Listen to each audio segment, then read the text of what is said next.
Assalamualaikum warahmatullahi wabarakatuh. Bismillahirrahmanirrahim. Alhamdulillahirrabbilalamin. Nabihi nasta'in. Wassalatu wassalamu ala ashrafil mursalin. Wa ala alihi wa sahbihi ajma'in. Rabbi syrah li sadri wa yassir li amri wahlul 'uqdatam min lisani yafqahu qawli. Sahabat-sahabat, tuan-tuan dan puan-puan yang dirahmati lagi dikasihi, alhamdulillah kita bertemu sekali lagi pada hari ini, hari Jumaat 18 Ramadan. Alhamdulillah, sedar tak sedar kita sudah hampir ke penghujung Ramadan ya. Tinggal 2 hari saja lagi kita akan masuk fasa ketiga, iaitu fasa 10 terakhir, yang sangat-sangat mencabar kerana satu malam daripada 10 terakhir ini menjanjikan malam yang lebih baik daripada 1000 bulan ya. Bayangkan satu tawaran hebat daripada Allah Subhanahu Wa Taala yang sangat-sangat mengasihi kita, yang mahu memberikan kebaikan kepada kita, sehingga Allah Subhanahu Wa Taala menawarkan satu malam lebih baik daripada 1000 bulan. Masya Allah, rasanya berdebar-debar nak nanti saat itu, takut kita akan terlepas. Masya Allah, sama-sama kita doakan supaya Allah Subhanahu Wa Taala kurniakan kita kekuatan, kesihatan, kesungguhan untuk merebut peluang yang sangat hebat itu, insya-Allah. Jadi kita akan berkongsi hari ini hari yang ke-18, ayat yang ke-18 ya. Hari yang ke-17 tak berkesempatan untuk berkongsi, tapi Allah izin ayat yang ke-17 telah dikongsikan bersama dengan ayat yang ke-16 pada hari 16 Ramadan. Alhamdulillah, Allah Subhanahu Wa Taala yang Maha merancang dengan sebaik-baiknya. InsyaAllah hari ini kita akan kongsi ayat yang ke-18. Allah berfirman, A'udzubillahi minasyaitonirrajim, wa ja'alna bainahum wa bainal qura allati barakna fiha quran zahiratan wa qaddarna fiha sayr siru fiha layaliya wa ayamin wa ayam siru fiha layaliya wa ayaman aminin. Tersilap sikit tadi. Ayat ini Allah Subhanahu Wa Taala menyebut satu lagi nikmat yang Allah anugerahkan kepada Sabak, kepada kaum Sabak ataupun kepada penduduk negeri Sabak. Ya, dalam ayat yang ke-16 Allah telah menyebutkan bahawa Allah kurniakan kepada mereka jannatan an yaminin wa shimal, kebun-kebun yang melingkungi negeri mereka ataupun kampung mereka. An yaminin wa shimal maknanya dari sebelah kanan dan sebelah kiri penuh dengan kebun, dengan bermacam-macam buah-buahan, bermacam-macam hasil yang mudah untuk mereka perolehi. Jadi dan mereka cara hidup mereka ialah berdagang atau berniaga, import export lah kita panggil sekarang kan. Jadi mereka berdagang keluar negara mereka, keluar negeri. Jadi antara tempat tumpuan perniagaan mereka ialah dipanggil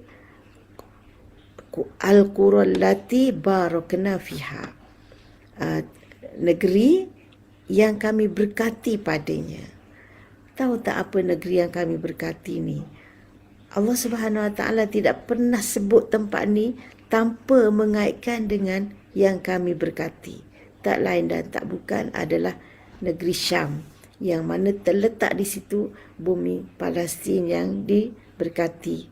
Ya, dalam surah Al-Isra Allah sebut, Subhanallazi asra bi'abdihi lailam minal masjidil haram ilal masjidil aqsa allati barakna fiha. Jadi Allah selalu kaitkan Palestin ini dengan bumi yang Allah berkati, Masya Allah. Jadi Memang sangat-sangat berkat bumi ini ya. Terletaknya Masjid Al-Aqsa yang merupakan kiblat kita yang pertama. Dan disitulah destinasi Isra' Nabi SAW dan permulaan Mi'rajnya. Dan bumi itu sebenarnya tempat lahir, tempat berjuang, tempat tinggal kebanyakan para Nabi dan Rasul alaihi wassalatu wassalam. Ya, kalau kita tengok sejarah Rasul-Rasul yang kita wajib percaya yang 25 itu, boleh dikatakan setiap orang ada kaitan dengan bumi Palestin. Ya, sama ada dia pernah singgah di situ seperti Nabi kita Muhammad sallallahu alaihi wasallam, ataupun lahir di situ, ataupun yang berhijrah ke situ. Boleh dikatakan kebanyakan Nabi dan Rasul ada sejarahnya dengan bumi Palestin itu. Dan ada yang sebahagiannya dimakamkan di situ. Jadi memang tepatlah Allah sebut bumi yang kami berkati. Tapi sayangnya sekarang dah 70 tahun bumi itu dijajah dan dicengkam oleh Zionis. Yang itulah sebab itulah kita sebagai umat Islam tidak boleh berpuas hati, berdiam diri, buat tak kisah, buat tak cakna dengan kedudukan bumi Palestin ini. Sedikit sebanyak kita mesti memberikan sumbangan ke arah membebaskan bumi itu daripada penjajahan. Okay, jadi kita balik kepada nikmat yang Allah anugerahkan kepada sahabat ini. Jadi oleh kerana tabiat mereka musafir, mengembara untuk urusan perniagaan, maka Allah permudahkan perjalanan mereka, di mana antara negeri mereka Yaman dengan Syam ini Allah jadikan di antara perjalanan itu Quran Zahirah. Quran Zahirah ni maknanya beberapa negeri, beberapa kampung yang Zahirah. Maknanya yang Zahirah ni makna dia jelas, nampak. Jadi dalam tafsirnya dia kata, maknanya dalam perjalanan mereka di sepanjang jalan itu ada je tempat untuk mereka singgah.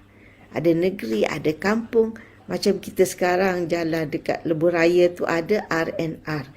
Jalan beberapa km, jumpa satu RNR. Jadi kita boleh singgah untuk rehat dan rawat. Jadi kerana adanya tempat persinggahan itu memudahkan perjalanan kita, yang di mana mereka tidak perlu membawa bekalan yang banyak. Jadi maknanya kalau bawa kenderaan itu, kenderaan haiwan lah pada ketika itu kan. Kenderaan hanya diperlukan untuk mengisi barang dagangan. Jadi untuk mengisi bekalan makanan tak perlu dah. Sebab apa? Sebab dalam perjalanan itu banyak tempat persinggahan. Jadi dalam ahli tafsir mengatakan kalau mereka keluar pagi, sampai tengah hari tu dah boleh berhenti untuk makan dan qailulah. Kemudian selepas itu sambung perjalanan, akan jumpa pula tempat untuk bermalam dan makan malam. Jadi dalam perjalanan itu orang kata penuh dengan kemudahan, ya, penuh dengan apa lagi nak sebut, kemudahan lah. Ya, apa saja. Jadi mereka tidak perlu nak fikir nak cari tempat bermalam, tak perlu fikir nak cari bekalan, nak mempersiapkan bekalan makanan untuk berhari-hari sebelum sampai tu. Banyak manalah bekalan yang perlu dibawa, tak perlu fikir kan. Jadi di sepanjang jalan itu ada kampung ataupun ada negeri, ada tempat untuk mereka singgah. Wa qaddarna fiha sair, dan Allah telah kadarkan dalam perjalanan itu as-sair, perjalanan. Maksud Allah kadarkan ni maknanya tak ada nak penat dah Allah dah sediakan tempat singgah, macam tu. Maknanya persinggahan-persinggahan yang Allah sediakan untuk mereka itu dikadarkan begitu rupa, sehingga tak menyusahkan mereka. Tak adalah kita, aduh I dah penat dah, bila lah nak jumpa tempat berhenti ni. Tak perlu. Itu maknanya qadarna fiha sair. Maknanya Allah dah boleh, Allah dah agak dah, Allah dah tetapkan dah. Hamba aku ni dia akan berjalan, katalah dalam masa 5 jam dia dah penat, dia tak payah fikir. Lambat lagi ke nak sampai tempat nak berhenti ni? Tak payah. Ya Allah. Allah Akbar. Betapa besarnya nikmat tu. Kemudian dengan nikmat yang melimpah ruah tu, dengan kemudahan yang begitu canggih tu, kan Allah ingatkan mereka. Maknanya Allah orang kata apa? Panggil mereka. Allah bagi tahu pula, suruh pula, ajak pula, macam tu lah. Macam kita katalah, kita ada hidang, siap-siap kata-kata, jemput makan, macam tu lah kan. Tak adalah hidang tinggal, lantak engkau lah nak makan-makan, tak nak sudah, tak kan. Tapi maknanya begitu santunnya, menyantuni mereka. Dah siapkan kemudahan, siapkan tempat singgah, siapkan bekalan, kemudian macam alu-alukan pula, siru fiha, macam tu lah, macam kita kata silakan, silakan jemputlah jamaah, macam tu kan. Itulah bahasa kita nak buat bandingan. Jadi Allah kata siru fiha, berjalanlah padanya, maknanya pergilah jalan, silakanlah berjalan, layaliya wa ayyaman, maknanya nak keluar malam ke, nak keluar siang ke, nak teruskan perjalanan, malam nak jalan boleh, siang nak jalan boleh. Tak adalah kata kalau malam kita kena tidurlah, nanti takut ada ancaman musuh ke apa. Tak ada. Allah kata apa? Siru fiha layaliya wa ayyaman aminin, dalam keadaan aman. Maknanya aman yang betul-betul aman. Tak ada apa yang ditakutkan. Kalau dalam surah Quraisy, surah Al-Quraisy, Allah sebut wa amanahum min khauf. Allah selamatkan mereka, berikan keamanan mereka dari ketakutan. Yang ni Allah tak sebut dari ketakutan. Aminin. Aminin maknanya tak ada takut, tak ada bimbang. Jadi sebab apa? Sebab selalunya yang manusia ni dia bimbang, dia takut ada musuh, ataupun tak cukup bekalan, ataupun tak ada tempat nak singgah. Jadi semua tu tak ada kebimbangan. Nak tak bimbang, tak cukup bekalan, sebab sepanjang jalan ada je tempat berhenti untuk dapatkan bekalan makanan. Tak ada bimbang nak apa? Nak cari tempat bermalam, sebab ada je Qura Zahirah tu, kampung-kampung yang berdekatan, yang boleh nampak je, ada je nak singgah kat mana-mana. Tak ada bimbang ada musuh akan menyerang ke, ada binatang buas akan menghalang ke, tak ada. Aminin, dalam keadaan yang aman sejahtera. Itu satu lagi nikmat yang Allah kurniakan kepada sahabat. Di samping kampung mereka sendiri dah makmur dengan pelbagai jenis buah-buahan, penghasilan, dan untuk urusan perniagaan mereka keluar pun Allah siapkan, Allah sediakan perjalanan yang sungguh aman. Dengan mudahnya tempat persinggahan, mudahnya untuk mendapat bekalan, dan sudah tentu perniagaan pun berjalan dengan lancarnya.